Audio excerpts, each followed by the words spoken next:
Hello, my name is Kathleen Nichols and I want to welcome you to the second Sunday of Advent. We are here in Beit Shean, a very unique place in the Holy Land. So take your place at the table, get around the Advent wreath, and let's light that second candle together as we count the days toward Christmas. As we do that, it's an amazing place that we're at. This was the capital city of the Decapolis at one point when it was reconstructed. But first of all, the Stone Age people lived here because this was an extremely fertile valley. In fact, the Jordan River is just behind us, and this is between two valleys. And so when Mary and Joseph were walking from Nazareth, they would have come down the Jezreel Valley, and probably just a couple of days, in 2 days, they would have had to spend the night right here. This is about 35 or so kilometers from Nazareth. That's a 2-day walk. Most people in the Camino of Santiago can take about 20 kilometers a day when they're walking. And this was a woman 9 months pregnant who was probably traveling partly on a donkey. And so the pace wasn't too fast, but they knew that they had to get to Bethlehem quickly to be registered. So I'm sure they made it here in a couple of days. What they would have found is an incredible metropolis, but what you're looking at from the main street is this hilltop. That's actually a tell. That was where the original city of Beit Shean was. It was a different name, but the people who came to really place their first mark here, like an historical mark, were the Egyptians. The Egyptians came to Beit Shean, to this beautiful, fertile place, and they conquered it because it's a very strategic location. It was only afterwards that the Romans, well, actually before them, of course, Alexander the Great came in through here. And that's when you start seeing this incredible building beauty. There were a lot of temples to the Greek gods, and then you had a lot of shops. We're actually on the main street, like I said, a lot of shops right here. This was just a busy, busy marketplace. And in 63 AD is when the Romans built upon the Greeks. They came over, took over the Greek culture and just kept making it more beautiful and more grandiose. And so this is what you see here. So Mary and Joseph coming into the city, like I said, bustling, busy. You've got good things and very sad things. You've got a lot of virtue and a lot of vice. And they're coming in here very humbly, very quietly, with a very particular goal. And that is our goal as well as we head to Bethlehem.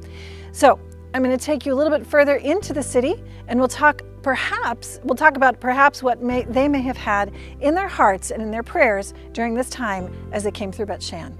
Follow me.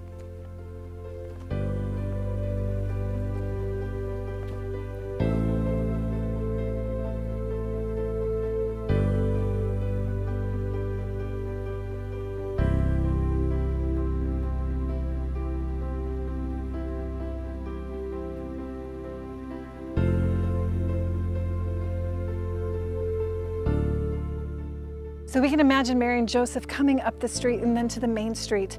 But look what we have right here. This is an enormous capital, the top of a very tall column. So you had the Egyptians coming through, the Greeks, and then the Romans. The Byzantines came and built lots of churches, but this place eventually was destroyed. Look at this column over here. It all fell over in an earthquake in the 8th century. And from that time on, it was pretty much abandoned.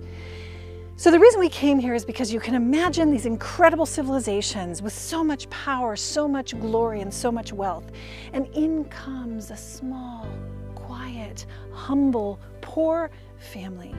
And within the pregnant woman's womb, Mary's womb, is the king of all the universe.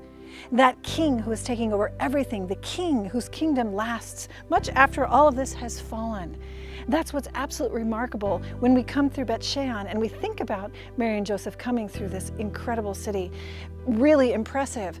But little did they know that this light coming out from Mary's womb was emanating and inviting everyone to remember what we said from the very beginning. Everyone is in need of more love than they deserve. I'm sure when Mary and Joseph came through this place, they saw so many people who are lonely, people who are probably in prostitution, probably a lot of immigrants, slaves, people that were just in a terrible situation.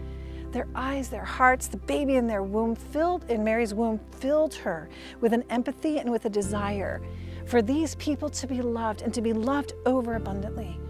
Now we know, just looking at the beautiful flowers that are starting to come out and the fruit, like the seeds and different kinds of fruits like the pomegranate here in the Holy Land, there's so many. The Lord is overabundant in fruits, but the seed does not sprout unless there's warmth, unless there is a safe place for it to grow, because otherwise it will die if it's cold and frigid and frosty.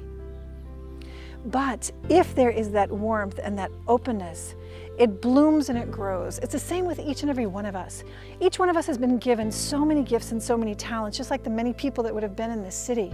Talents that were probably hidden away because where there's frostiness, they don't have the courage to be able to let them out, to really be who they are. The glory of God is man fully alive. He wants all of our gifts and talents to come out. So what does that invite us to do during this Advent season?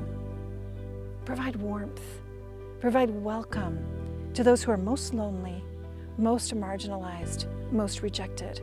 This is what Mary and Joseph surely did when they were coming through the city, even just passing through.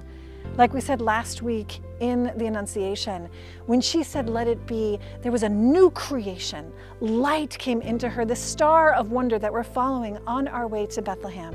And it was this light coming through the city in a way that many people probably didn't recognize, but with just like the desire of the Lord to come and envelop all of them with his warmth and his love. When one is loved, everything changes. If you've ever seen a young man who falls in love with a young woman, something changes. He suddenly stands up straighter. He has confidence. He thinks I'm not so bad looking after all. And that's because he knows that he's loved. It happens to all of us when we have an experience of being loved. That is why the Lord is coming at Christmas. So again, let's each one of us provide that warmth, that welcome to all of the people around us as we can, or choose one person in your family, in your workplace, whomever. Give them that love so all of those beautiful talents that they have inside can start coming forth. You know, I can imagine sort of at a supernatural level, the great angels of heaven bowing down before Mary and Joseph and this donkey as they're coming through this city, while everyone else is just ignoring this poor couple. That is how we should bow down before each and every one of the people who are around us. God has given them so many gifts. He loves them so much. And if we can be a way to help them feel loved, that seed inside who they are will sprout, their talents will come forth, and this world will be beautiful and it will last. Unlike this great kingdom, so many kingdoms that came through here that fell over with an earthquake and were never rebuilt. So with that, let's continue our journey. We have to get down into the Jordan Valley and the desert, and we will see you then next week. On week 3 of Advent, we'll be in our desert journey with Mary and Joseph as we make our way to Bethlehem, and know that we're praying for you from the Holy Land. And God bless you. Follow me. Let's keep going.